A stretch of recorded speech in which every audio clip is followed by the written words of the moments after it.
This episode of We Are Libertarians is brought to you by Audible.com. Enjoy one free audiobook courtesy of We Are Libertarians. Choose from more than 100,000 audiobook titles, including works by Ron Paul, Walter Block, Murray Rothbard, and the Cato Institute. Audible.com also has audio of radio and TV programs and audio versions of magazines and newspapers. You can get the Audible app on any mobile device or download the audio to your computer. Go to audibletrial.com/WAL or head to WeareLibertarians.com and find the link to get one free month of Audible today. Welcome to We Are Libertarians for this week. I am your host, Chris Spangle. Joining me, as always, is the other host, Greg Lenz. Chris, how you doing today? I'm well. Mittens is already climbing all over me. That is the third co-host for today's midday show. She's rubbing on the microphone for you people. Yeah, it's because the only time I'm one of those, I don't sit down a lot. I used to sit down all the time. Now I'm never not sitting. I'm always up and doing stuff. So one of the few times that I ever sit down for 2 hours is this. So she's all over me. I know. She just can't get enough. Like the last 3 times we've recorded, she has been attacking you, basically. Well, we'll ask her heated opinions on Ferguson later, I'm sure. She looks angry. So she would have been right there with him, knocking over water glasses. Well, you did get free kitty litter out of and cat toys. You are on fire with the memes, sir. I can't claim credit. The last night, you rating the birding CVS with the kitty litter and the cat toys.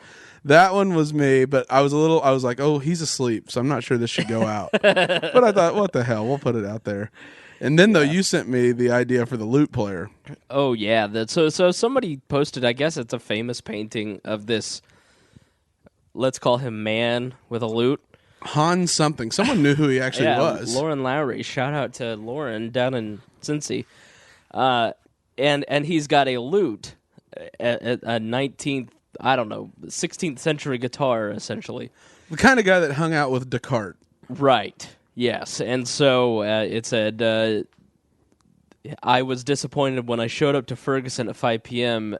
for a looting session. Oh. And so you masterfully photoshopped my face on the picture, and it looks fantastic. And now you are on the verge. And at this point, you may be there. I'm not sure. I haven't checked. But you may have finally become an internet icon and memer. Greg has one goal in life. He doesn't have... He's a simple man. I'm a simple man. I'm a Quaker. If you listen to this podcast, you know Greg's simple. Especially Roger Paxton. He thinks you're very, very simple. I'll liberate him later.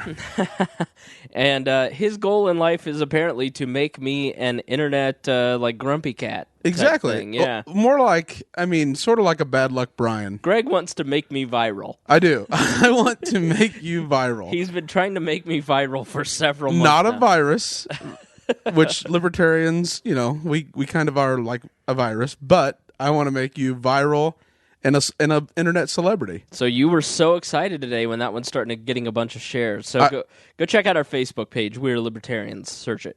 Yeah.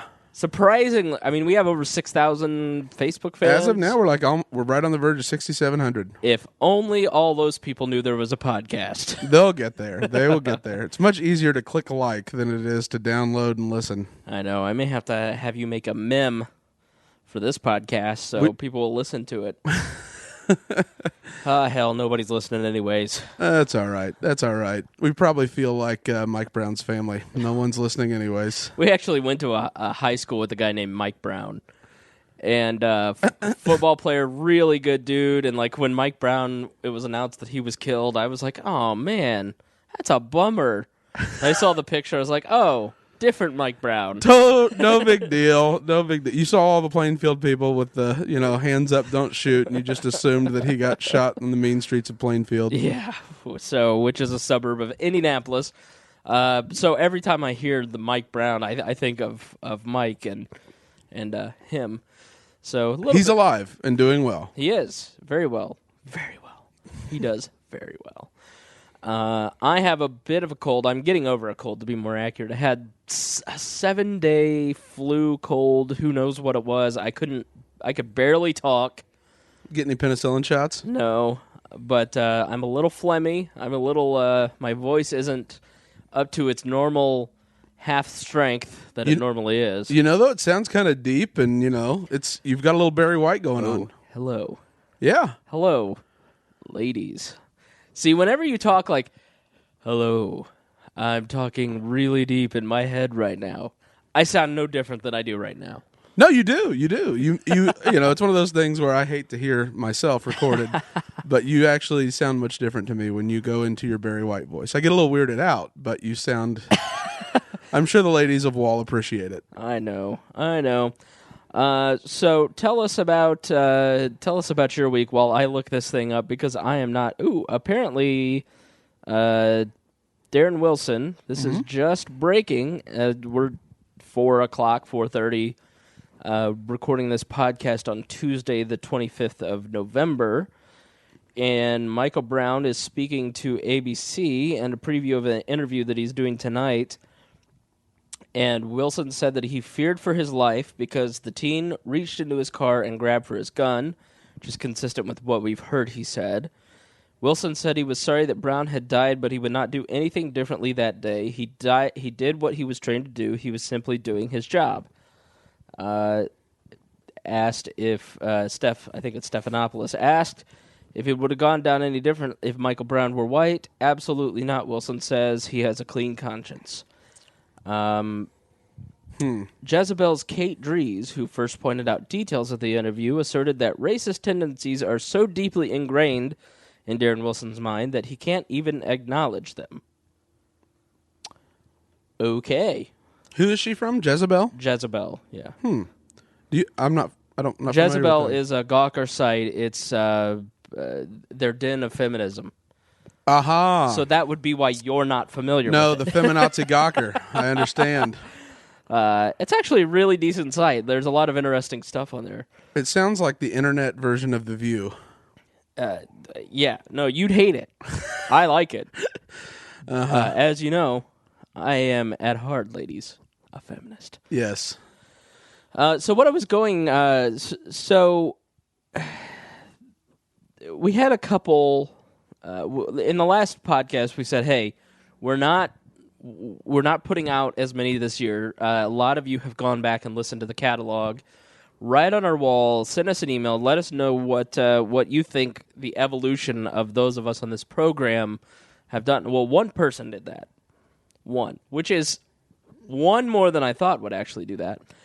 And it's Blake Bowen, so shout out to Blake. Blake writes, I went back and listened to all of the old podcasts. I didn't notice that much of a change in Gregor Spangle. Maya's more annoying. But what really got me interested in the old shows was when I discovered Creighton. That dude was just so brilliant and passionate. Plus, he's really fun listening to him put Galt in check. So, translation, Greg, you're fired. I have to bring back Galt and Creighton. That works well. Yeah. That works well. It's a busy winter. And it's only a matter of time before Galt does something on his reappearance that I'll be asked to come in kind of like a middle reliever for the We Are Libertarians show. Creighton and Galt, the second season, shall we call it, the reboot, would probably not last very long. Although, listen, in fairness, we've done this podcast for darn near 3 years. 3? Well, so... Yeah, 2012. Come March, it'll be 3 years. So he may have grown. We'll find out. He has been in the corporate world, and that tends to sort of take some of the warts off of the of your, I guess you could say, cultural eccentricities. You know what's funny is the show has grown so much since Galt left that maybe 100 of our 2,000 listeners have any clue who we're talking about. And I mean, I loved Galt just because oh my gosh, he was the wrench in the gear of Wall. Like, it was fantastic. You didn't have to do anything. You just sat back and watched what would happen, and then once the memes descended, he would spin himself into a frenzy, and it was fantastic. Not many people listening may even remember Creighton at this point. He's been in Washington for so long. Yeah, but he will be back. He will. So probably not the next show, but the one after, he'll probably be on, won't he? Yeah, Creighton moved out to Washington, D.C. He's been working for YAL for the last year or two. He'd correct you. He lives in Arlington, Virginia. Oh, excuse me. He's a son of the South. Dan Peffers, our very own entrepreneur, Dan moved out to Denver, Colorado to work in a dispensary. Now, here's what's funny about that.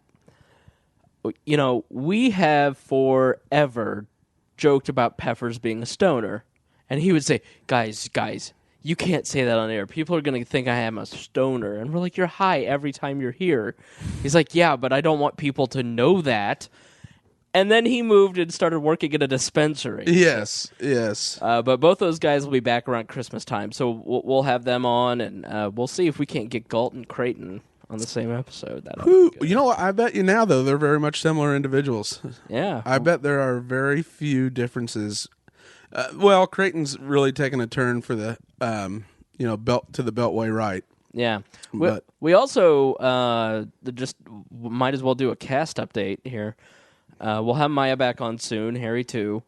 I'm always in talks with Maya, but her writer to come on the show is a little ridiculous because I can only provide so much Red Bull and so much blood from an elected official for every time she's on.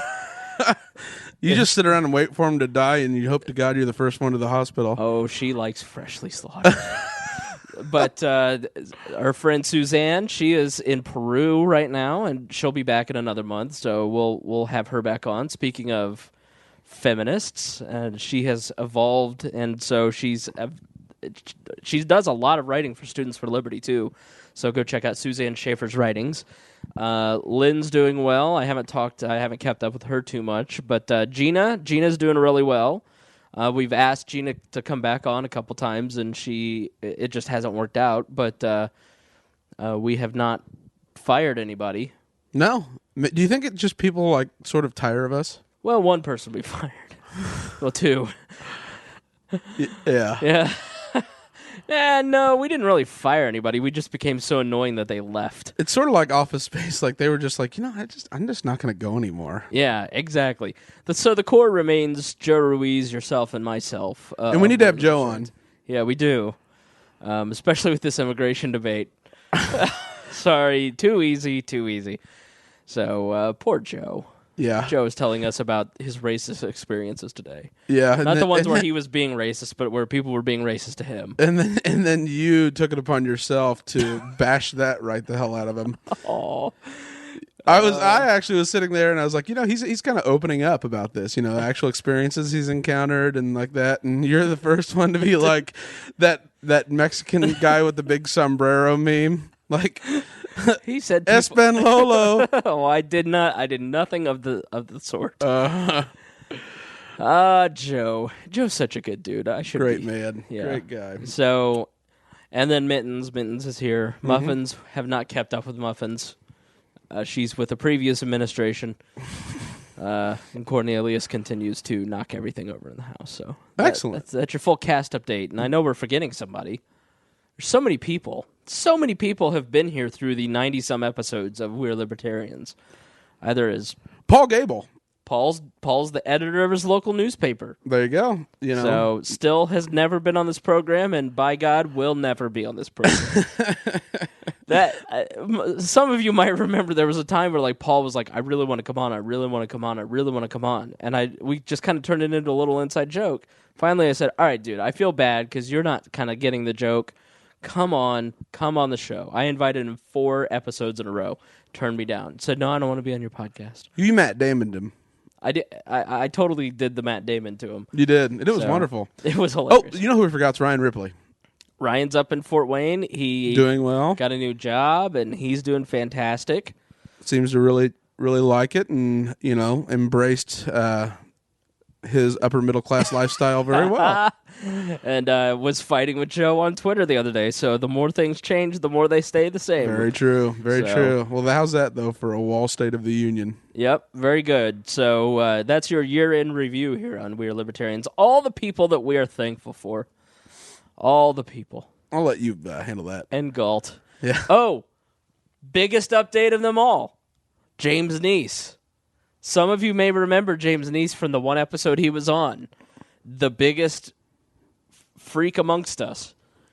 in a good way, I guess. He's a dad now. He is. He's a dad. His internet trolling has almost disappeared since his son. I don't know. He doesn't either. I know this, that kid will be baptized in liberty. Oh. Well, since it is right on the precipice of Thanksgiving, shall we? I know sometimes you like to talk about that, and other times not so much. But last year, I believe, you did a little spiel on the real Thanksgiving story. Did I? I believe so. When they came over here and ate a couple Indians? They did. It was full cannibalism. As soon as they got off the boat, the pilgrims got off the boat, they prayed to Jesus, and then started eating Indians left and right. Well, the Lord provides. Right. No, what I'm always, and we invite you to go back and listen to that episode because I'm sure I was far more eloquent last time than I will be this time. But, every year I always, granted, it's the Super Bowl of eating. I am very excited about that. Even though I am a slender... You are a svelte Spangle. Dear leader. I love to eat still. All right? I ate like 2 giant fajitas before you got here, and I'll eat as soon as you leave. But are they like soy organic? No, I'm eating all my processed foods, so things are... You've normalized. Yeah, things are going really well right now. And then as soon as I get back to the organic vegetarian diet, I'm going to be such a bitch. But, so, one thing that I always try to think, because everybody wants, let's thank the soldiers, let's thank all the public servants, and listen, we support our soldiers, we don't have a problem with that. Maya does, we don't. But... It really is one aspect of Thanksgiving that I think always gets lost, that is missed, is the effort that it took to build this country. The effort that went into building the American society for good and bad. Just getting on a boat and going to a place you've never seen and you have no idea. It takes no one there waiting on you to. No. They're made, you don't know what the food's going to be. You don't know if you're going to ever see land again. Yep. It just is actually probably more likely that those boats sink. Right. So I always want to remind people around Thanksgiving, it's like, take this opportunity to think about how much effort went into the building of the American experiment. And on the flip side, how easy it is to let that slip away. And boy, are we doing a really good job of losing all the founding values that went into that, into the Pilgrims, into the, and that founding generation. And hard work, industriousness, entrepreneurship, self-reliance. Good luck. Just a lot of it's good luck that we were even able to. How many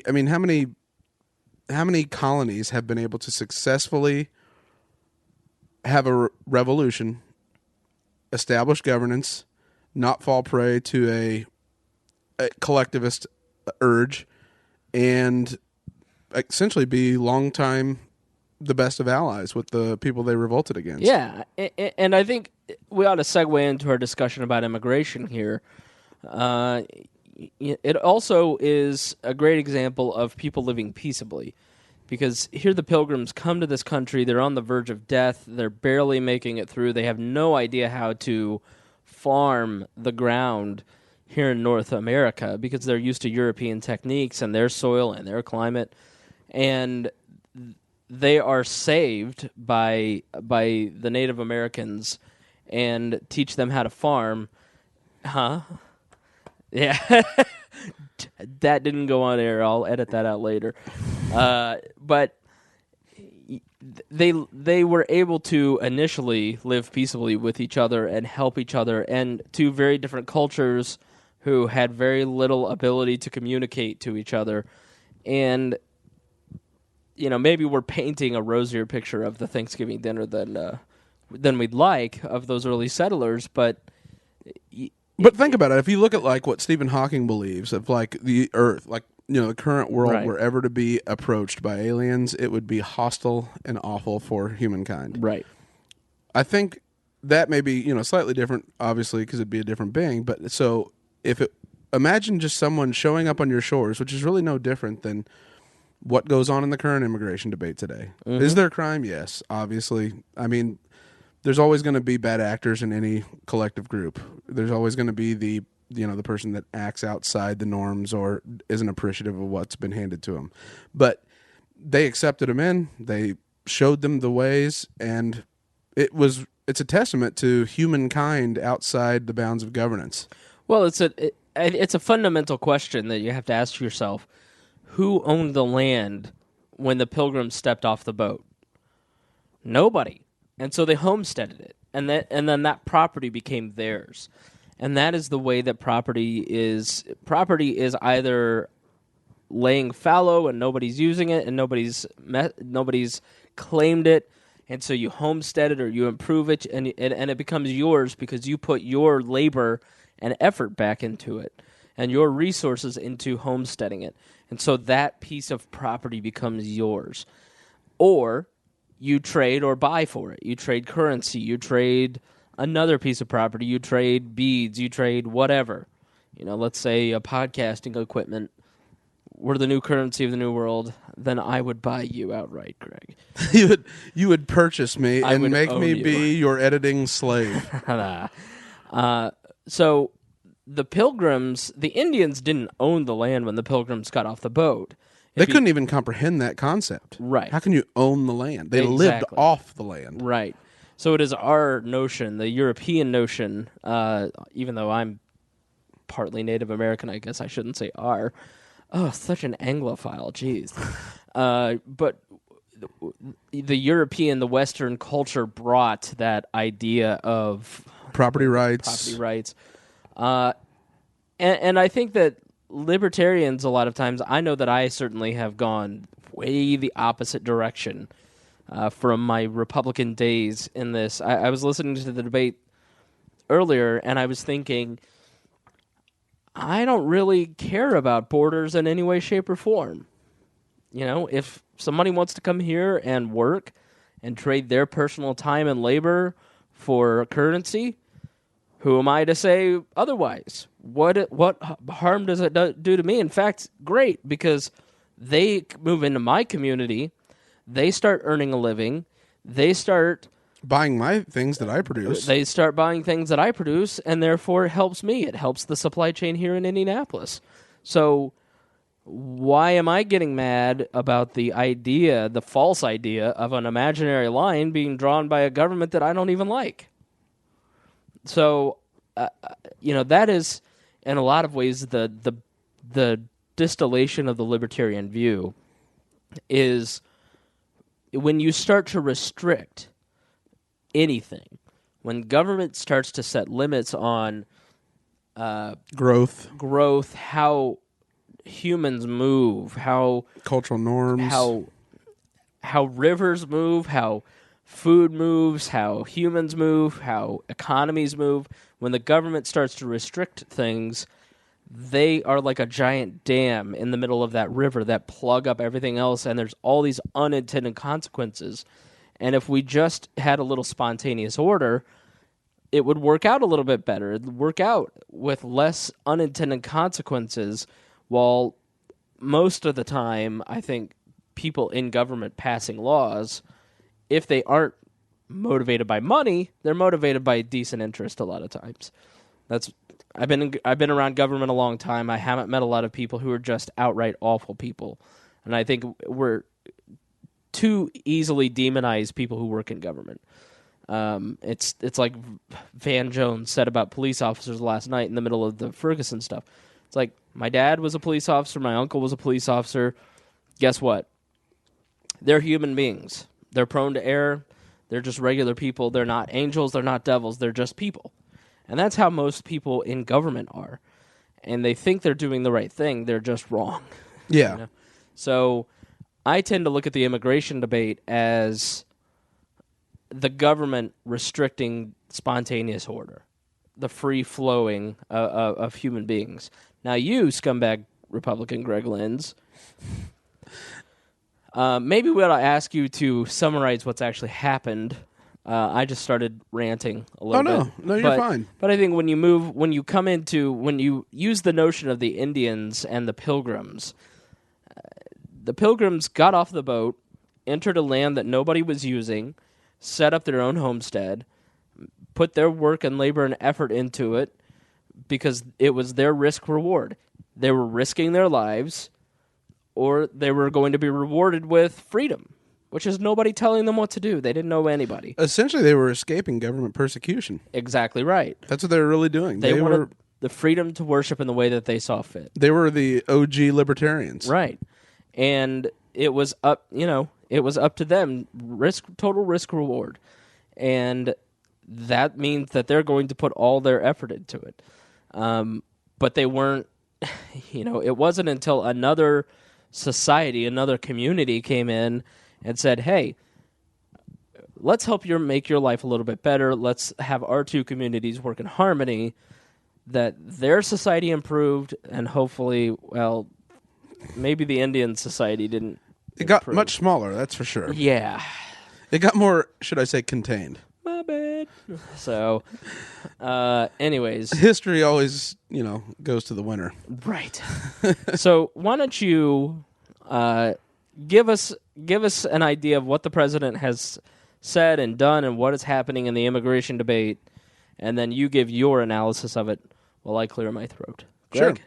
So what's going on right now is that, as everyone probably is aware, even though Ferguson is definitely the news story that's dominating the news cycle, is that President Obama decided to act unilaterally on his own without Congress. He is not going to wait for legislation. He's going to go ahead and use executive order to not necessarily create de facto amnesty, but he is going to exercise the power to the extent he possibly can and thinks he can stay just right up to the line of the Constitution. And that's a really, really... I mean, he's at the point of flirting with a thin line, because what he's essentially doing is looking at the executive order clause and the necessary and proper clause of the Constitution, and he's going to shield deportation of illegal immigrants and offer them the ability to apply for work permits, because he can sort of categorize and create a hierarchy of what groups can and cannot be deported, who should be, who shouldn't be.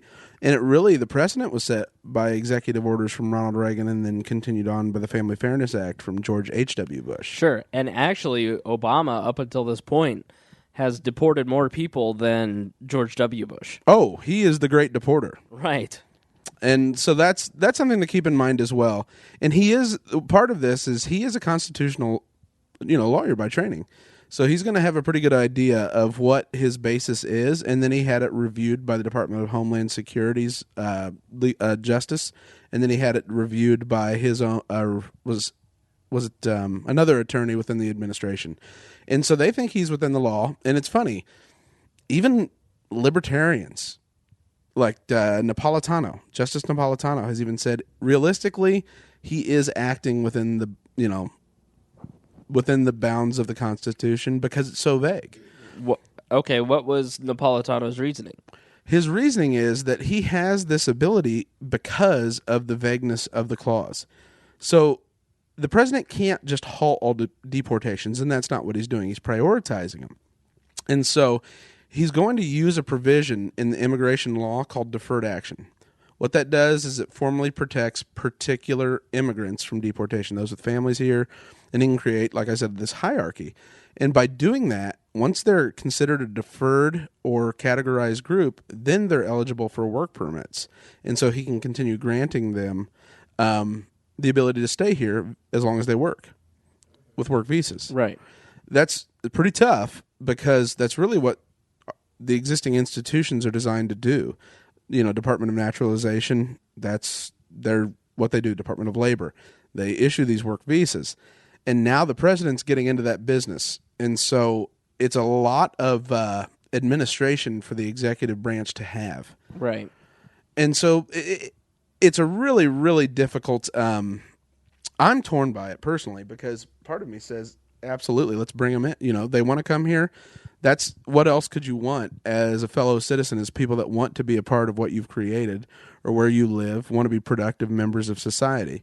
You know, the evil, or not the evil, but the individuals who want to keep people out are so fearful of the Mexican, or, you know, the drug wars, the drug trade right on the border, Right. ISIS coming into the United States. I guess they found like 150 or 200 ISIS flags right outside a border crossing. And Okay, but let's talk about what actually this means. Does this mean that they're not going to patrol borders, that they're not going to be border security? No.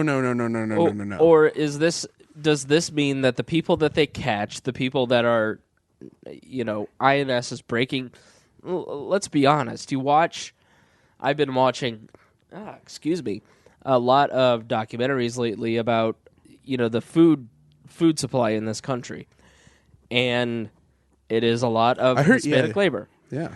And there's a couple documentaries where they show them being deported. They go and it's a weapon that one farm will use against another farm, or one company will use against another company. They'll you know, call in an INS report and have people deported.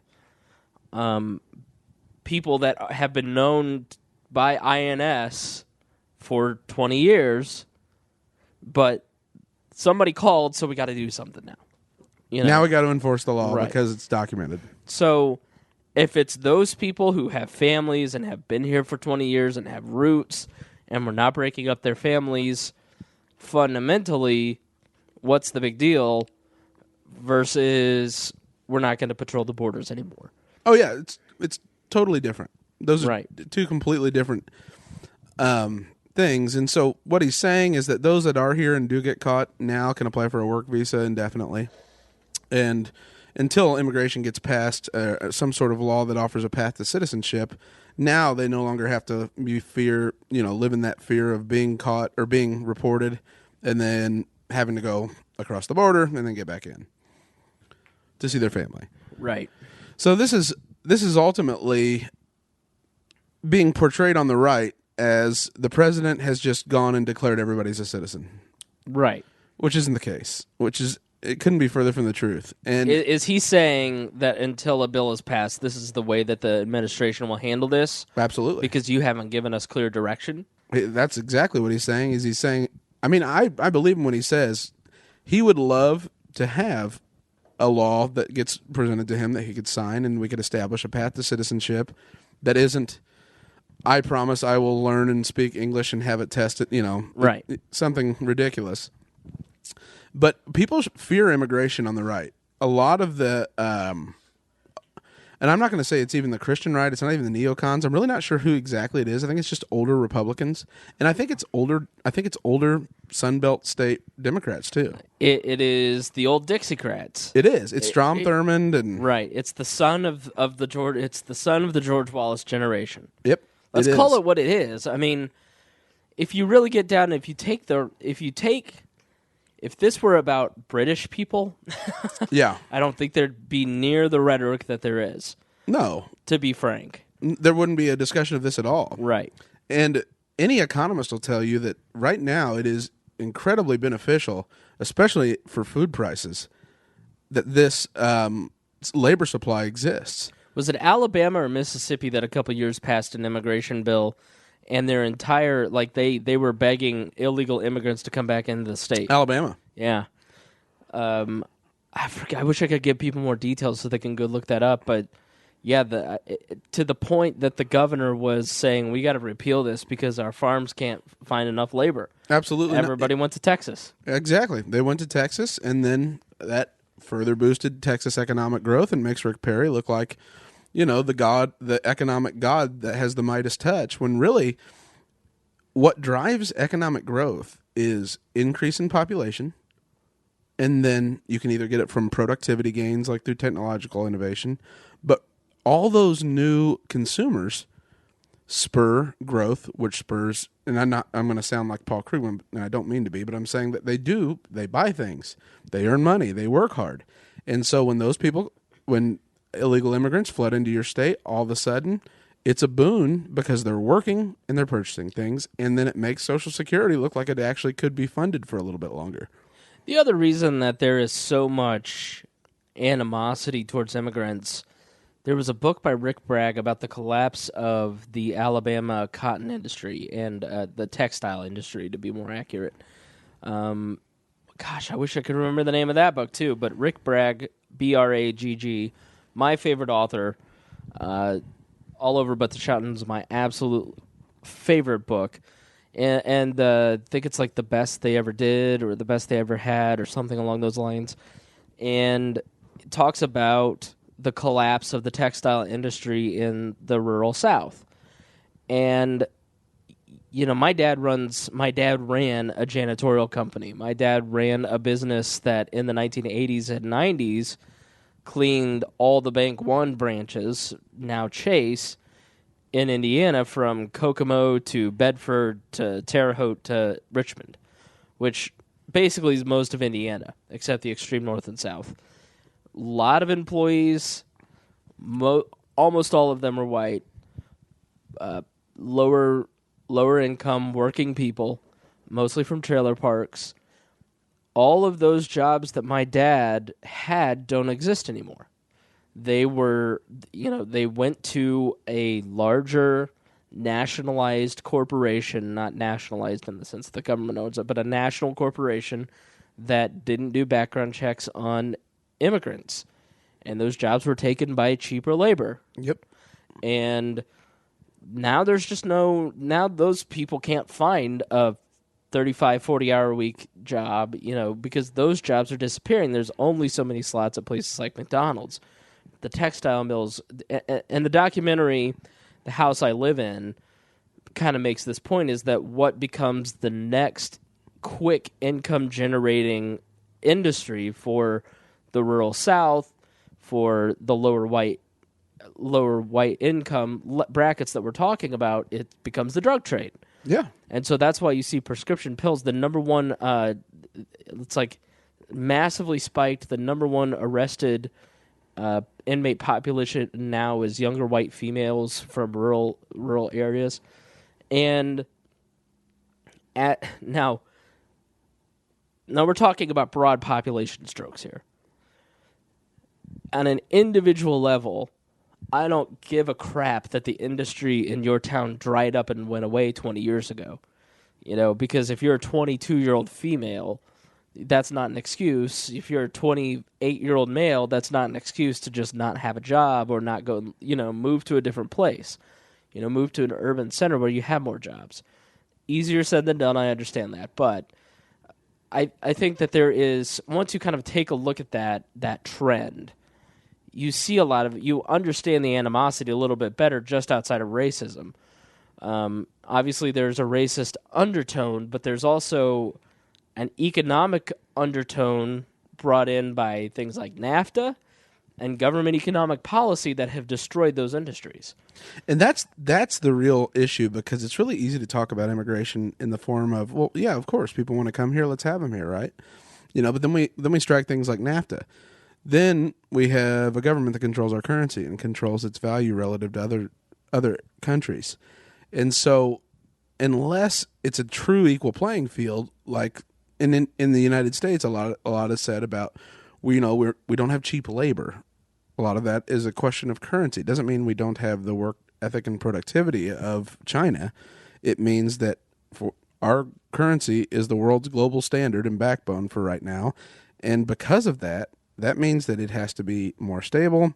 It is more valuable in relation to countries that are less developed.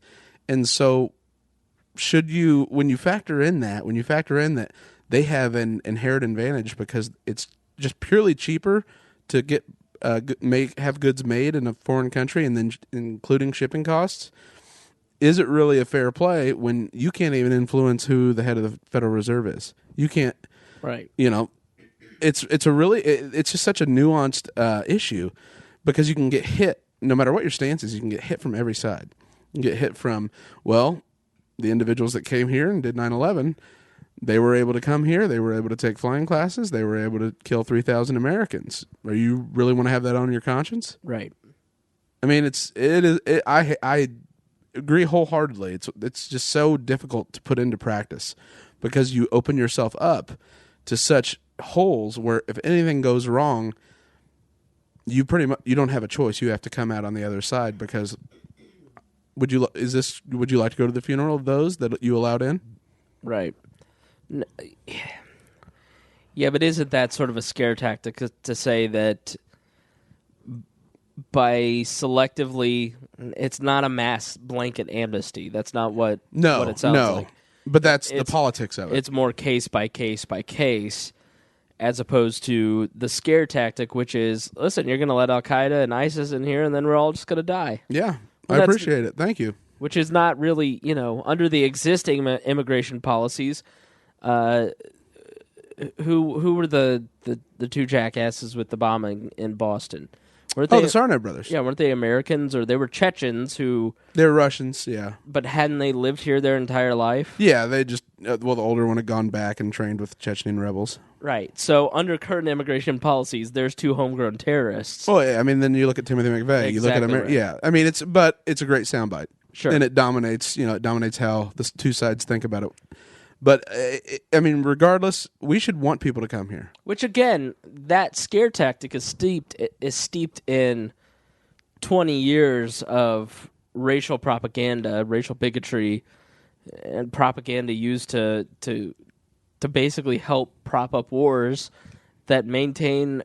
that we initiated. That maintain oil and other energy interests. Yeah. Without a shadow of a doubt. And obviously, the libertarian in me says, do it, get it done. The president's doing the right thing, but the dangerous part is the president setting this precedent.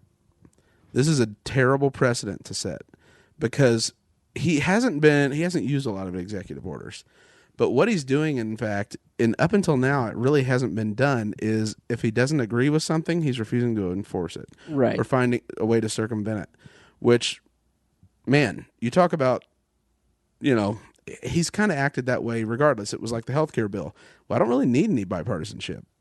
I don't need Republican votes because I've got 60 and I've got, a majority in the House. Right. And that's great, except that won't always be the case. Well, I'm sure once we get a Republican in there, they'll restore the balance back to the true meaning of the Constitution, right, Greg? Oh no, because this thing it's like blowback. Like if you're going to do it, we're going to do it 10 times worse, right? And look at the history. So I've got a little history on executive orders. Republicans love to talk about Lincoln. That's their trump card on racism. Yeah, it's John McCain's favorite. Lincoln. Yeah, Lincoln. Right. But regardless, executive order, he issues the suspension of writ of habeas corpus and the Emancipation Proclamation during the Civil War. FDR invented the executive order. He acted and used it more than anyone else, including he issued one in 1942 that led to the Japanese Americans internment camps. Truman integrated the Army with the use of the executive order. Again, a case of probably the right thing to do, but if you don't do it legislatively, you're just asking for other people to abuse it for what they support and for their views. Sure. And I just, I look at it and I think, yes, I agree with President Obama. We feel the same way on immigration, but God forbid Ted Cruz ever gets a hold of it. Yeah. I mean, all of a sudden, he'll issue an executive order banning homosexuality, and you have to go to same-sex attraction disorder seminars. Yeah, but it's never that. I mean, it isn't. But you know what I mean. It's so much more veiled. Even like if you go back and look at the writ of habeas corpus in Lincoln's time, you read the situation, you read the circumstances surrounding it, you read the order itself, and you go, I could see why. At that time, in this way, that makes sense. And then you go, but wait a minute, did I just say that? For you know sure. what I mean? It's always that way. It's never like Ted Cruz signs an executive order to burn all gay people. No, it's but we never, did intern Japanese Americans. It's always a slight, and it's the boiling of the frog. It's always a little bit slower until the temperature gets hotter, and it's been going on for 150 years. And the FEMA crowd of the libertarian, of the libertarian strain, established by executive order. Right. It's those awful uses, and then and then you encounter someone in an argument, and you say, "Listen, it was established by this. They have this power. Doesn't mean they've used it, but it exists." And you can, maybe you can imagine a hypothetical where that actually happens, where we go to quote unquote FEMA camps, but at the end of the day, no. But all dystopian nightmares, which, let's be honest, most libertarians live in a dystopian, disconnected universe. Not most, a lot. That we run into, right, listeners? Not any of you, them. Those people. Those people, not you, great listener. But there are a lot of people who have this dystopian notion of the world and the way that it operates, and I'm not going to say that things aren't bad, but we're doing a podcast right now. And it could always be worse. We've done 4 episodes about how much the government sucks. I made a career out of it. I made a living doing that. It is not a dystopian nightmare. Could it be? Absolutely. Could it not be? It absolutely could not be. It could be our choice, in every dystopian nightmare, there's always the one figure. There's the Hitler, there's the Stalin-like figure in the Mockingbird, whatever, with the chick with the naked photos. Hunger Games, that girl. There's Donald. There's the guy that showed Donald his ass. Sutherland. Yeah, showed his ass in Animal House. That guy. It's always the guy who shows his ass in college that ends up being. Well, he was the professor, right? Would anybody like to smoke some pot? So, I know, and that this plays into that, and that's what drives me crazy. I was thinking about this the other day. Libertarians. And that's why I think we have gained an audience. For as inconsistent as we have been this year, the key to growing your podcast, the number one rule is consistency. I do this, my job is new media for a major radio show. I know new media. The number one job is consistency. We have been terrible to you, dear listener, about that over the last year. But I think the reason that we have gained an audience and grown over the last year is because every other libertarian podcast or media outlet doesn't give you solutions. They don't tell you what's an alternative, what's the solution. They tell you, well, see, this is just another example of how bad things are getting. And here's the gold and the prepper package that I'd like to sell you. And here's why you need to buy more ammo, because the end is near. Yeah, of course it could be, but it also could be the other way too. It could also, we could also pull this thing out of the ditch. And I think that is an excellent segue into Ferguson. Okay. Because you stayed up for way longer than you usually do last night. Oh, really yeah. watching the event. I was amazed how late you were up. And I watched Ferguson, and I really tried to keep a really good watch of how people were responding within the Liberty movement. And there seemed to be just some irrational exuberance for the protesters. Right. And so that's why I really felt moved last night. I don't know if you read it, 'cause you may not even had time today. I wrote a piece last night, Where did you post this piece? On wearelibertarians.com. I never read that piece of shit. That website's awful. It doesn't load. I wrote it on there because I was watching it and I thought, there is no way this improves liberty for anyone in that community. Right. There is no way. And then a friend of mine, made a comment, and I wrote about it, that when will we get beyond the color of our skin? And I thought, well, obviously, when it stops being profitable, when it stops being able to let Al Sharpton get his own MSNBC show, when Jesse Jackson, this in the instance that Jesse Jackson and racism ever are over, that man's unemployable. These guys, they deliver votes. They deliver voting blocks. They are able to incense people and get them to show up at the polls. I saw a guy with a megaphone, and it was a well-worn megaphone, and it was branded. Mm-hmm. It's I don't know anybody with a microphone with their personal branding on it to promote their activism business or whatever it is. You know what I mean? Yeah, there's citizen journalism. So it was a bad situation, in my opinion, the way that the way that a lot of the more black and yellow crowd, and even some more of the establishment crowd of the Libertarian Party, was reacting to protesters. And by black and yellow crowd, you mean voluntarists? Yeah, the anarchists, right, the people that were inspired by the way protesters were reacting to the police state, and that's great.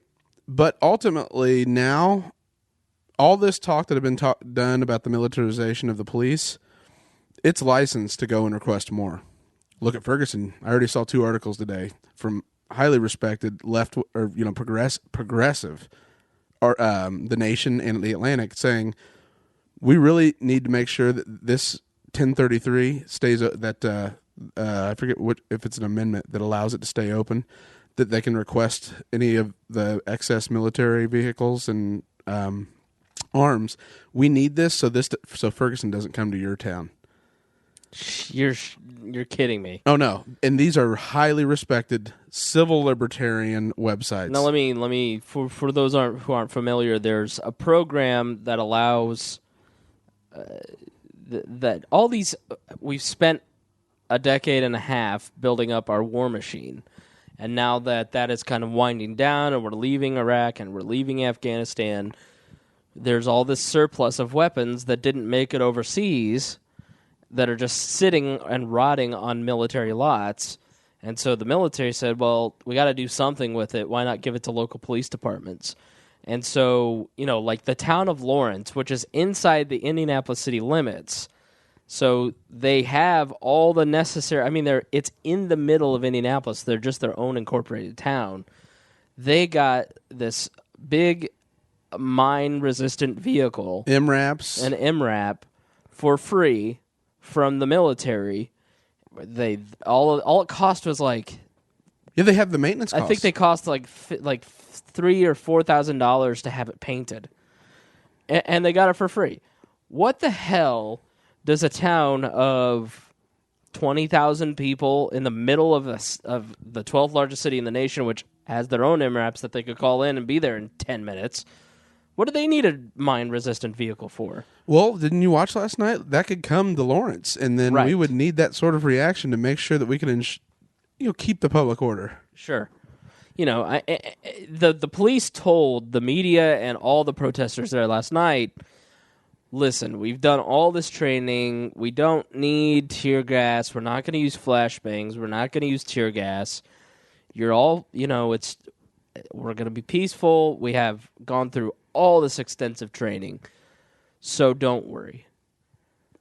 As soon as it breaks out, tear gas, flashbangs, And did they lie? Yes. Did they say they weren't using tear gas? It was smoke to clear out areas? Yeah. But unfortunately, CNN was recording, and one of the reporters got hit by tear gas. Right. Another one got a rock in the head. The brother of the governor of New York. Yeah. Which, if there was ever a guy to get hit by tear gas...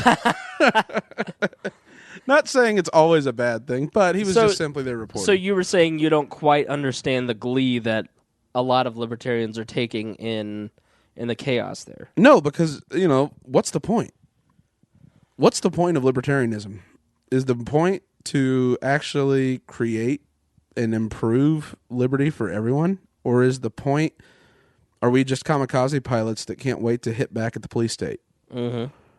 And that's not what I believe. I don't do this with a fatalistic view, and I know you don't. Mm-hmm. It's about how can we make small improvements? How can we, and even if Maya's probably going to listen to this and literally probably throw tear gas in my bedroom. Nah, Maya doesn't listen to the show. Well, that's true. But, she was definitely one of the gleeful people. Oh, she was ecstatic. Like, it's so wonderful. That is one thing, because the protesters are different than the people who are looting. Right. There are 2 completely different groups of individuals. Maya's argument, and you should definitely go to her Facebook page and check it out, and see her point of view from her words. But her point of view is the same as it has been on this program. My rights are being taken away from me. I am being aggressed against, so therefore it is perfectly acceptable for me to be aggressive back. For sure. And if this is, in her interpretation, it's probably the idea that this was a great example to watch and show what needs to be done to make improvement. Mm-hmm.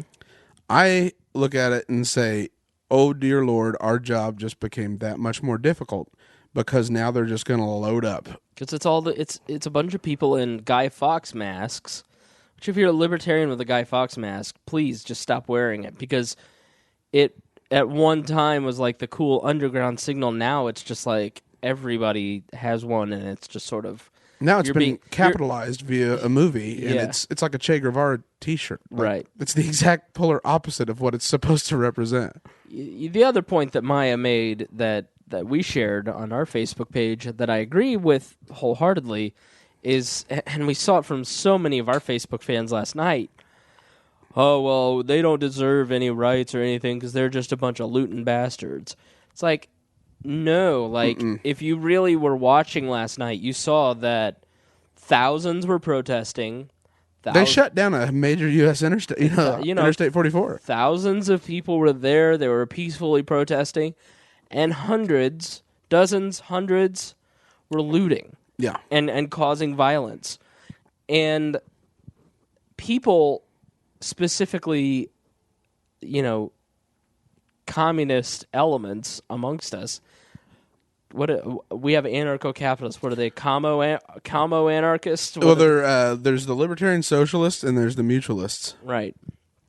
And they even kind of, James falls, into close to where we're at, but I'm talking about the people who are like reading Che Guevara. Oh, yeah. And Lenin and Marx and going right on. And, the Bolshevik libertarians. Right. Not even libertarians. I'm talking about just straight up communists. Yes. Who want the collapse of the society because then they can, re-educate mankind out of the ideological superstructure. They take advantage of these situations because they can, and it helps further they want anarchy. They think. Right.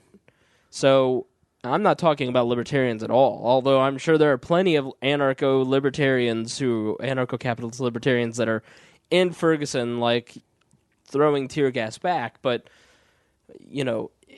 you watch a lot of the interviews on YouTube with a lot of these Ferguson protesters, and the people that are the agitators that are outside, causing trouble from the outside are doing it because they're communists. Oh, yeah. It is a overthrow of the existing norms, and they're taking back their rightful claim to property. Right. So those people, then to Mr. and Mrs. America around the country, give your average person who's just in the street pissed off and peacefully protesting a bad name. Oh, if it's even me, it's like, I want a law passed and I want an MRAP keeping those people out. Right. Otherwise, I'm taking care of it. Right. They can talk about my property, but the second they try to take it, they can either get run over by an MRAP or they can be at the end of the gun. Yeah, so I think we have to be careful about our own assumptions. So when you're looking at a situation like that, don't assume that every single person that is out in the street at Ferguson is a person that is trying to destroy property, because they're not. No, and what happened to Michael Brown is a tragedy. This is like this case with a federal grand jury not leading to an indictment is 1 in a million or 10 times more. Yeah. The facts are that the fact that this got brought to a grand jury, and because some people think the prosecutor punted on it and it didn't lead to an indictment, it's a unicorn.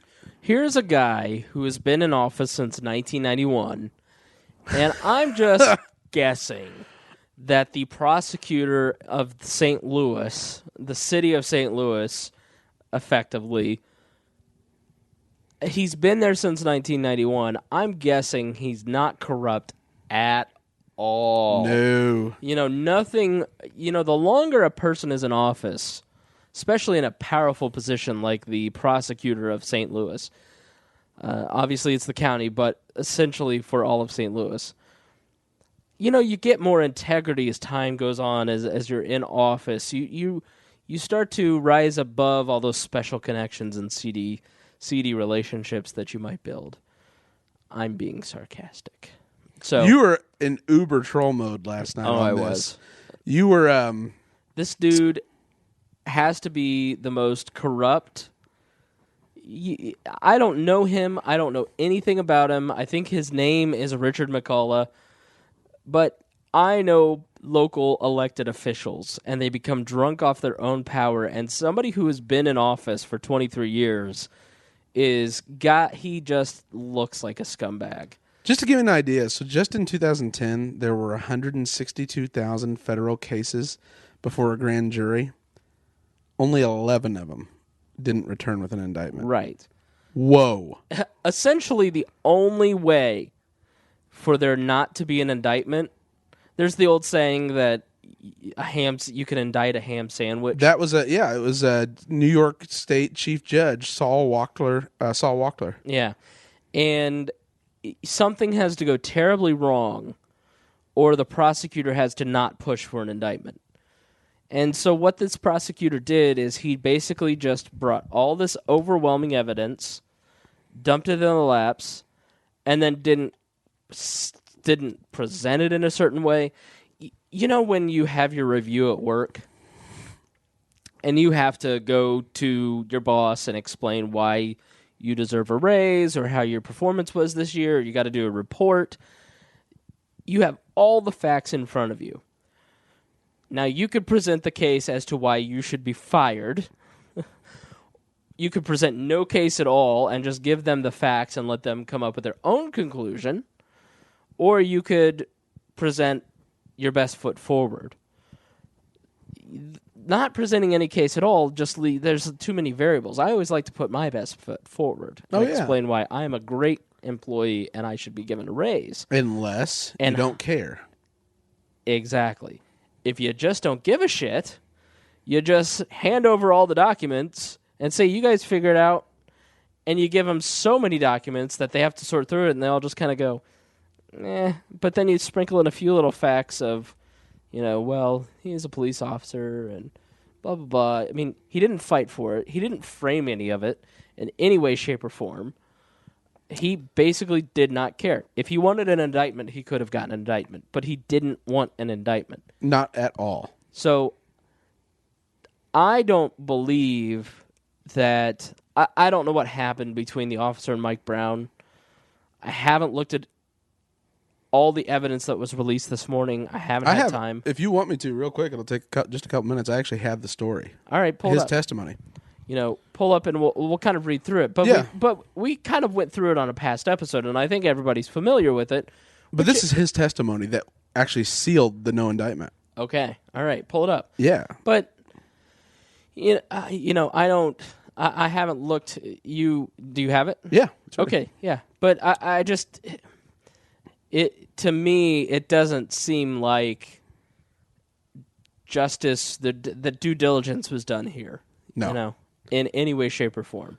Doesn't mean that I think that Michael Brown's in all of this. Before we get into that, let me reaffirm Maya's principle of the binary. She loves to talk about not getting stuck in the notion of, the false choice of one or the other. Yeah, dichotomy. Is it good or bad? Is John Wayne good or bad in this movie? Is this person evil or good? Is the cop good or the black kid bad? Is the black kid good and the cop bad? How does it work? Tell me, which way should I think? It's much more complicated than that. In immigration, there's many more shades of gray than that. The Pilgrims and the Indians in our history, habeas corpus, all of it. Except internment camps. Those were bad. Those were bad. Those are always bad. With that. I'm on board with that. The McRib, bad. If FDR wanted it, it was probably bad. Right. So this is the testimony of Officer Darren Wilson. So at about noon on August 9th, he hears the radio that there's a theft in progress at the Ferguson market. Suspect is a black male in a black shirt. Moments later, he sees the two young men walking down the yellow stripe in the center of the street. Says, hey, this is his recollection of events. Let me preface that. Says, he pulls over, hey guys, why don't you walk on the sidewalk? They refuse. We're almost at our destination, one of them replies. Wilson tries again. But what's wrong with the sidewalk? Wilson asks. And then things get weird. Brown's response, what's wrong with the sidewalk, as recorded by Wilson, is, sorry, I'm going to cuss, the fuck what you have to say? Okay. Don't know what exactly, that point was. But so Wilson's the uniformed police officer in the police car, and Brown's an 18-year-old kid that just committed a robbery. And when asked to use the sidewalk, a guy that just committed a robbery, knows he's carrying cigarillos, says that to a cop. That seems like fishy to me. So anyway, though, it continues on. Wilson backs his car up and begins to open the door, and he says, "Hey, come here." He says that to Mike Brown. Brown replies, "What the F are you going to do?" And then Brown, in Wilson's version of events, slams the door closed. And Wilson tries to open the door again and tells Brown to get back, and then Brown actually leans into the vehicle and begins hitting him. So he landed 2, and then when he got to the third one, he actually thought this could be the one. If he hits me just right, that could be the end. He testified that he felt like he was a 5-year-old on the Incredible Hulk, holding onto the Incredible Hulk's arm, which, one, take his payback because he's an officer of the law. But anyway... And I saw the pictures. The pictures of his injuries were pretty underwhelming. You got hit harder by Maya that time she stormed off about public schools harder than Darren Wilson got hit in the face. I did have an actual bruise. That was legit. Yeah. And so that's what I immediately thought. I was like, I've seen Spangle get punched harder over a podcast in public schooling than Darren Wilson. So when he pulls him over, he says that. This goes on. He jumps into the car. Finally, this is where really Officer Wilson's testimony got off. Right as he's in there and has hit him twice, he stops, takes the cigarillos, hands them to the guy that's with him and says, "Here, take these," then goes back to start hitting him and try to land a third punch. Eventually, it turns into a struggle. He gets the gun. No, he's no longer, he couldn't use, didn't carry mace. He didn't carry anything else. He just reached for the gun. It was the most natural thing. There was a struggle while it was near his pelvis, and then Mike Brown ended up getting shot. But the fact that he would stop in the middle of hitting a police officer inside a car after he committed a robbery with the stolen goods that are in his hand and say, "Here, would you mind holding these?" and then go right back to pummeling the officer, that almost seems like an SNL skit. Right. Like, that is, granted, it does demonstrate the value of cigarillos, and that company should probably, use that in advertisements, but it's just a really odd recounting of the way things went down. Not saying either side, is lying. I'm not saying that Officer Wilson's lying. I'm just saying I know that in a skirmish, no one stops to say, "Here, these $4.99 cigarillos need to be protected." Well, and from your life events, things that happened months ago that were traumatic or heightened senses, you kind of convince yourself of the way things were as opposed to the way things actually happened. Without a doubt. It's only human, it's only human nature. It's so foggy. And then you craft a narrative and sort of whittle away at it. So what about the notion that there were a lot of these witnesses? I heard on the news that there were witnesses who were giving one testimony that favored Wilson, and then others that had been in the media, the others had not. These folks had been in the media, and theirs sided more with Michael Brown, and they were wildly discredited. So the ones that were discredited were more to Michael Brown's side, and the problem was that none of them matched. They just weren't consistent ever. Who knows? One of them even went as far as to say that THC killed him, because the toxicology report showed that he was high. Oh my god! And that the pot he had, was going to smoke and use the cigarillos for caused him to act outrageous. And it's ridiculous. And ultimately the question is, Darren Wilson is walking away a free man. He killed somebody, and he's going around doing interviews saying he'd never acted differently, and he doesn't have a bit of remorse. Someone should be remorseful. You killed an unarmed man, 18-year-old, getting ready to go to college, graduated from high school. By all accounts, no issues with the law ever, anywhere, period. All of a sudden, you robbed all that potential of him, and you don't feel any remorse at all? Even George Zimmerman, who by now has been shown to be a crazy weirdo. This guy can't go 5 minutes without getting arrested. Was sad and crying and had remorse, and that's a really good point, that he doesn't have that. He's acting sociopathic, right? And whether he's been coached to do it or not, to be able to disassociate from the fact that the guy hit you in the face twice, and the immediate after pictures look like literally like you burnt your cheek with a curling iron. Like, that's the closest thing I can think of what it actually looks like. It looked like he had a bad zit. Yeah, he had a monster teenage zit, and his girlfriend wasn't going to go to prom with him. Like, that's as bad as it was. And yet he feels completely justified in shooting him. And then no one's even talking about they left the body to rot for 4 hours in the middle of the street. Right. In summer. I mean, where's the condemnation of the actions of the police department for their inhumane treatment of the corpse? Mm-hmm.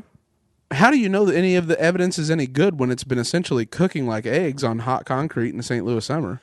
We had an incident here that's an infamous incident where a police officer was drunk and killed someone, Officer Bissard, B-I-S-A-R-D, if you want to look it up. And essentially what happened, I have on very good authority, and it ended up coming out and being true. They took his blood at one place. The cop did him a solid and took him to Hardee's to get him some food. Sat in the police car and ate it. The cop kept the blood in his pocket, and the body heat from the cop, and left it out. It increased the blood alcohol content in the blood to above the legal limit, and so the blood was thrown out. And of course, now because there was an improper handling of the evidence, it got thrown out, but everybody's like, oh, the system is rigged against blah, blah, blah, it's going for the cop. Well, no, if you were Officer Bissard, you'd want justice to be done in your name. But you have to be really particular with the way things are handled when it comes to evidence. Exactly. And so any sort of toxicology report, anything like that, I'm not by any means a scientific expert, but it just seems like there should have been a whole lot more talk about contamination of the body, of the just leaving it there. Just not covering it. Yeah. Dang, that just really screwed up. Oh, horrible. And that should be punished. Just at every step, and I made the joke last night that it's puzzling that local officials would make the announcement of the grand jury verdict at 9 p.m. when they have such an exemplary record of good decision-making up to this point. Just at every step, they're just boobs. Oh, horrible. Idiots. Horrible. This is the best and brightest that St. Louis has. Well, I don't think anyone that's ever been around local governance would think that's... Whoa. Yeah. That's where they put the guy that's been a party loyalist forever, where he can do the least harm, and then all of a sudden this happens on your community, and you're like, oh my God. It's very, very accurate. Horrible. It's like having Andrew Johnson as president, shit-faced all the time. All right, so let's wrap this up. Yeah. How do you feel about it? Do you feel justice was served? Honestly, it is... Here's the cynical, selfish part of me. This is one of those overblown Nancy Grace hyped up things that I'm supposed to care about, that everybody's talking about, but it just is another long chain of government incompetence that doesn't surprise me at all. I don't feel like justice was served. I don't feel that the evidence was given a fair examination.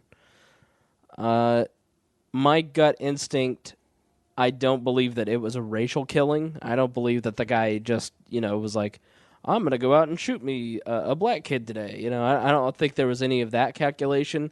If any part of it was racially motivated, it would be subtle, triggers. Racism has now gotten to the point where it's like, well, because of media influences, the blackface now, blah, blah, blah, and you don't know that you're subtly being racist.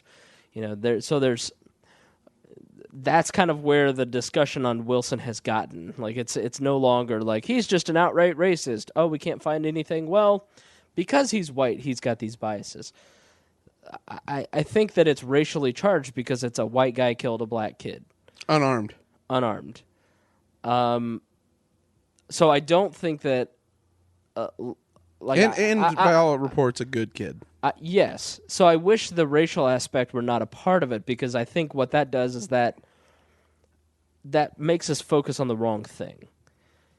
the right thing to focus on is that a kid got the death penalty for talking shit to a police officer. If he did. If he did, which we don't know. And we won't know. And he was robbed of the opportunity to present his case as guaranteed by the Constitution. And everybody just wants to believe the police officer because he's an authority figure, and that's what we've been told our whole lives. So, I mean, to me, it's like almost impossible to not just feel total remorse for his family and for the chance to even have your day in court. Yeah. And that's the big travesty to me. On some level, you feel bad for Wilson too, because it's, his punishment is that his life is ruined, just like Zimmerman. And I guess what I mean is that I hate the tabloid culture that we live in, where, he's going to get a book, and he's going to get a book deal. He's going to get TV appearances and eventually speaking fees, and he's going to profit off of being some sort of weird, awful model and celebrity. His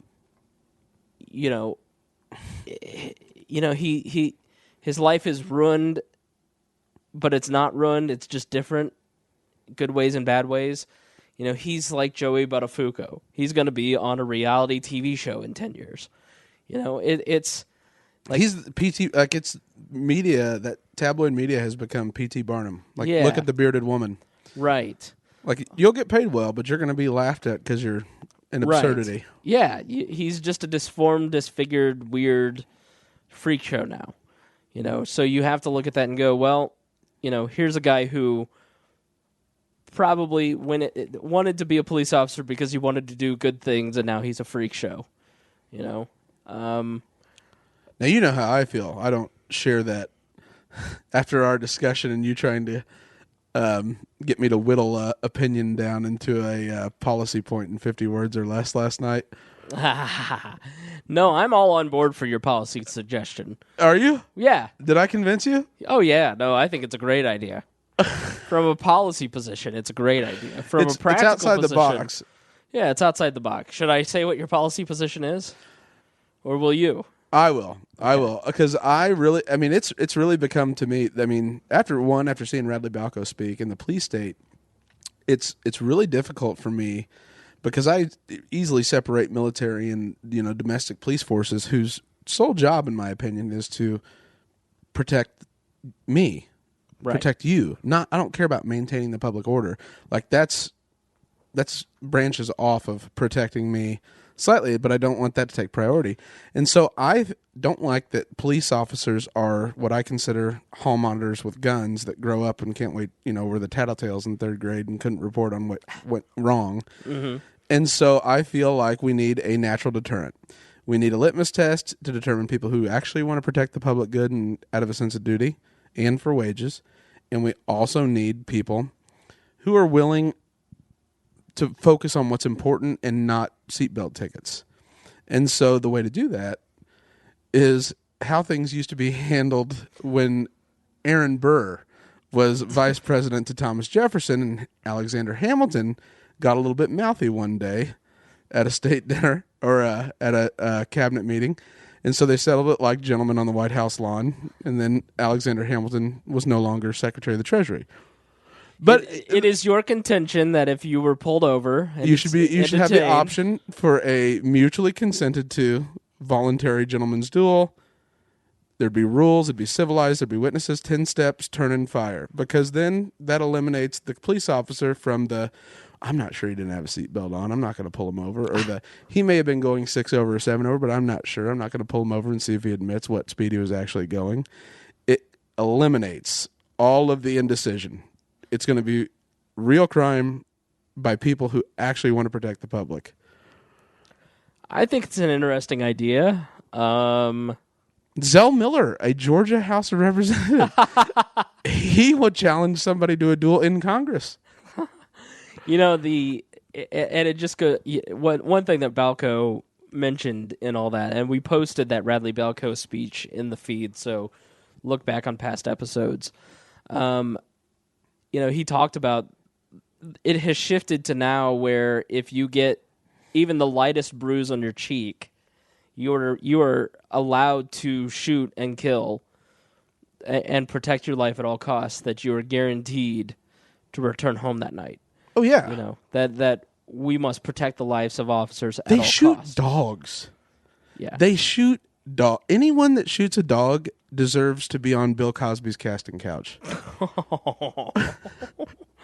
In my opinion, because Bill, you know, I love certain elements of the military, but man, like cops to me, just my personal interactions with them. you've turned into Suzanne all of a sudden. You know, I try hard because I know there's good ones like Brad Rogers up in South Bend, and there are those that really do it for the right reasons. It's just the bad apples, just like the protesters in Ferguson. Sure. They ruin everything. I know. Yeah. And so I want a litmus test so they can't be in there like a duel. All right. Well, let's wrap this up. Final thoughts? You? Oh, no. I'm going to... I went with our friend Woody. If any of you who listened to episode 92 and Rachel's story, I went with Woody to do a local podcast where he talked about Rachel's story again, and, you know, it was with a local lawyer, and he gave a lot of interesting perspective, so I'm going to put that in the feed once I get that edited up. You? I was wondering if it was interesting because the government, in that situation, you were really passionate about it. Mm-hmm. It hit home. It was a local girl that was killed essentially by government mismanagement. And she sort of represented what you were talking about earlier in Alabama and some of the more rural communities. And it really got you fired up. And Mike Brown never seemed to really be on the register for you. I think the difference for me, excuse my voice, I'm losing it now all of a sudden. I think the difference for me is that Rachel made a bad choice, but in many ways, when you are a ward of the state, or when you are taken on by the state, and they are in charge of your life, they assume all responsibilities for taking care of you. And she was a helpless victim and had no ability, her family had no ability to save her. Mike Brown put himself in that position in, I don't know that that's, he certainly didn't intend to get himself killed. But I think that if you walk up to a police officer and start telling them they're fucking dicks, whether you think that they have the right to kill you or not, somebody, a human being, is standing there with a gun. And he called him left that part out, but I mean, he called him an effing pussy. Well, you're an effing pussy, you won't shoot me. Grounds for murder. It's like Biff Tannen and Marty McFly. Nobody calls me Yella. For as much as our society would like to think that all police officers are wonderful and have all this training and self-control, I don't buy that. They're human beings with guns. And anytime that someone is standing there with a gun, they have the ability to kill you. And so generally, I'm polite to them. And if they ask me a question, I'm going to have a polite conversation with them. I'm not going to be aggressive towards them and tell them that they're a fucking pussy. And it's not even about disobeying orders from a police officer. It's just, why would you put yourself in that position? You know what I mean? Like, I know individuals, or feel like I've encountered individuals who would do that. Mm-hmm. They also have track records. And so for me, that's like my biggest BS. I don't believe it. Sure. This guy, he just doesn't have a record. Yeah. I'm not saying... No, I know. So I'm not saying that what happened to Mike Brown is right. No. I'm not saying that he deserved what he got, because that's not the case at all. No, and just like watching you kind of like go down this path is what I went through. I was like, there's no way that Darren Wilson was telling the truth. I know people who are like, or I mean, I've met people who would react like that. We've gone to high school with people who act like that. Yeah. They have records. They have a history. Rachel didn't have the ability to make a choice for better health care. No. You know, Mike Brown had a choice to let it go or engage. And Mike Brown We think. apparently chose to engage. We think. I think that there are what I have found to be true in situations like this, kind of the big stuff usually floats to the top and is what happened, and it's all the minute, it's all the, it's like the cigarillo stuff. It's like that kind of, I don't know. You know what I'm saying? Like there's you where there's smoke, there's fire. You can kind of see. He pushed the store owner. He took the cigarillos. So I don't think that, clearly there was some sort of. It is just not probable that this cop got out of his car and started shooting at a kid walking down the street. There had to be some provocation for the cop to escalate it to a point where he killed somebody. There had to be some provocation. I mean, that's just human nature. That's the way these events happen. Now, the details within that, I don't know. I'm not saying that I think Mike Brown was running at him or charging him or, he clearly hit him or something hit him, unless the cops at the end started banging his face on the steering wheel to get some bruises. But there would have been witnesses to that, I would think. So I don't know.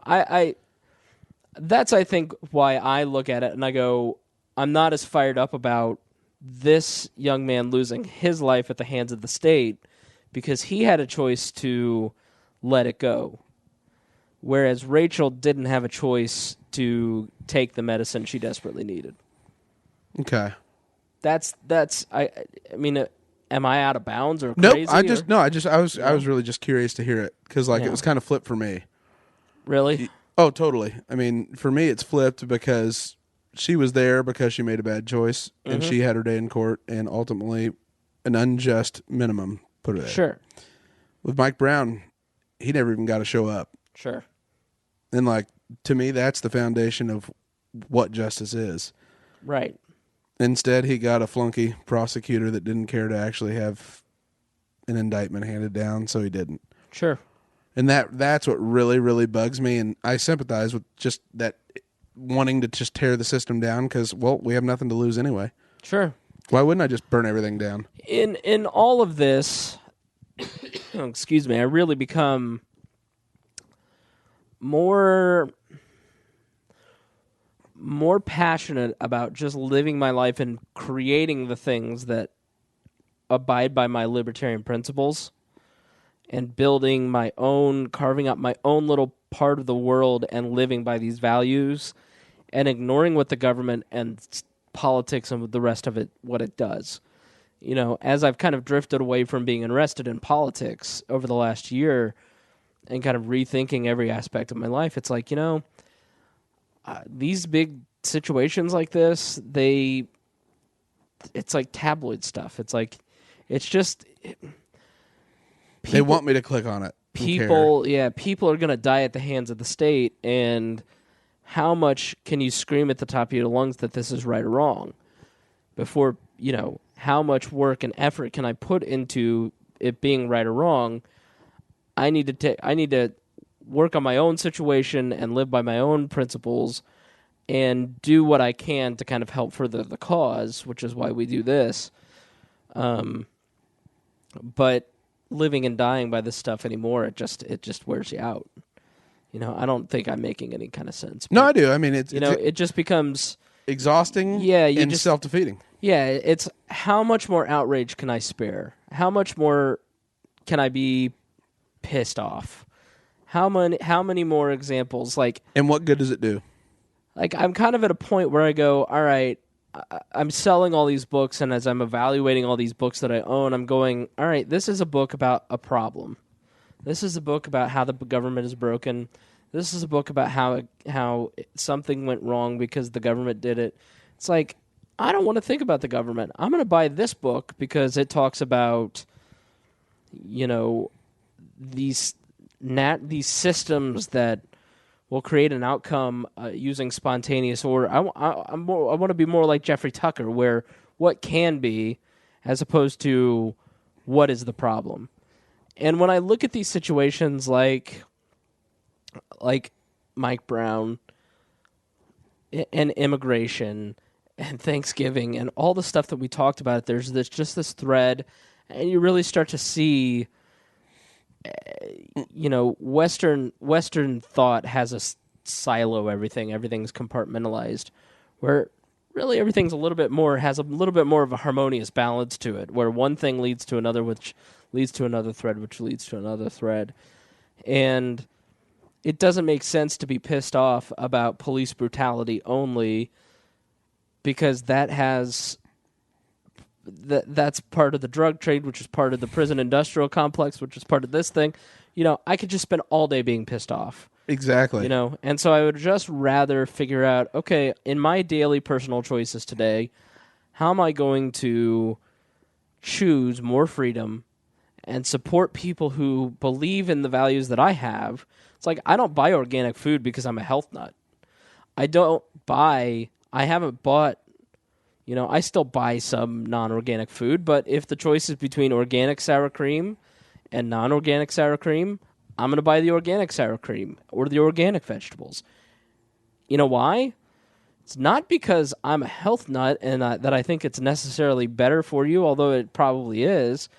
It's that I want to choose and vote with my dollar and send it to a smaller farm that I can trace back, and send a message to bigger companies and the store that I'm buying at that says, buy smaller, buy local, buy fresher, buy healthier, and less of this processed crap.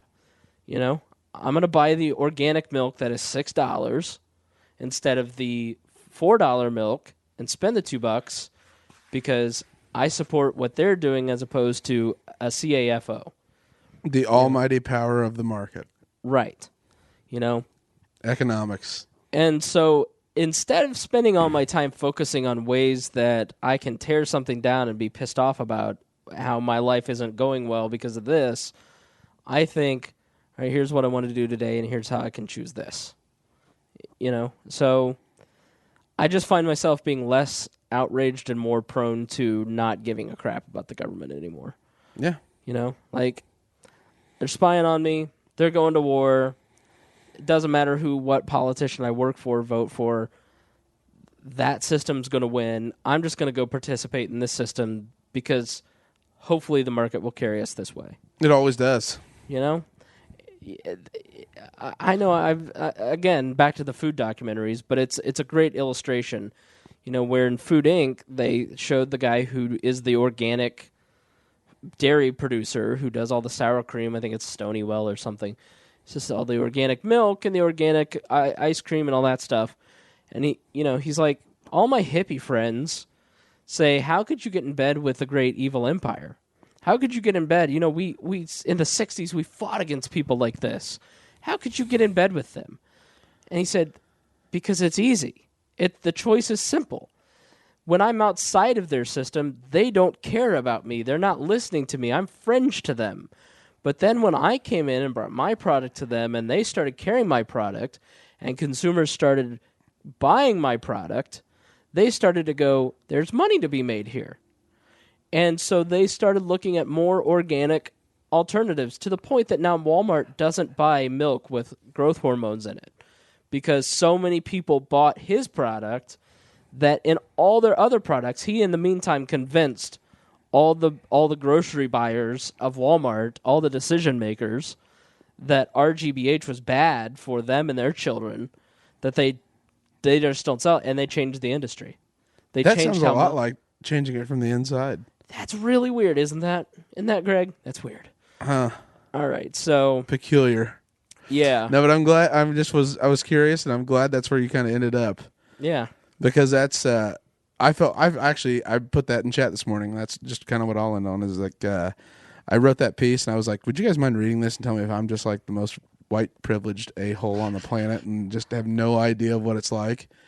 And I thought, ultimately all this is a condemnation of government, because if that community had control, had their own council, had their own police, had their own governing rights, there'd be none of the alienation and Mike Brown still be alive today.